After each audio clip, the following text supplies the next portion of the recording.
Welcome to Meena's menu. இன்று பிரதோஷம் இல்லையா? நாம் பிரதோஷ வகைகளை பார்த்து வருகிறோம். அதில் சில பிரதோஷங்கள் இப்பொழுது. திரிகரண பிரதோஷம். வருடத்திற்கு 3 முறை மகா பிரதோஷம் வந்தால் அது திரிகரண பிரதோஷம். பிரம்ம பிரதோஷம். வருடத்தில் 4 முறை மகா பிரதோஷம் வந்தால் அது பிரம்ம பிரதோஷம். அக்ஷர பிரதோஷம். வருடத்தில் 5 முறை மகா பிரதோஷம் வந்தால் அது அக்ஷர பிரதோஷம். கந்த பிரதோஷம். சனிக்கிழமை, திரியோதசி திதி, கிருத்திகை நட்சத்திரம் ஆகிய 3ம் சேர்ந்து வந்தால் அது கந்த பிரதோஷம். பிரதோஷத்தின் போது நாம் பல சிவ பதிகங்களை பாடி படித்து பயன்பெறலாம்.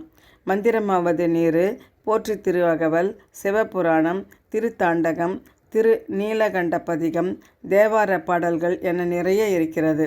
5 எழுத்தின் பெருமைகளை மூவரும் பாடியுள்ளனர். அதில் முதலில் திருஞான சம்பந்தரின் பாடலை இப்பொழுது பார்க்கலாம். முதல் 4 வரிகள் இதில் வருகிறது. மீதி வரிகளை டிஸ்கிரிப்ஷன் பாக்ஸில் கொடுக்கிறேன். படித்து நாம் அனைவரும் கடவுள் அருளை பெறுவோம். காதலாகி கசிந்து கண்ணீர் மல்கி ஓதுவார் தம்மை நன்னெறிக்கு உய்ப்பது வேதம் 4னும் மெய்ப்பொருள் ஆவது நாதன் நாமம் நமச்சிவாயவே.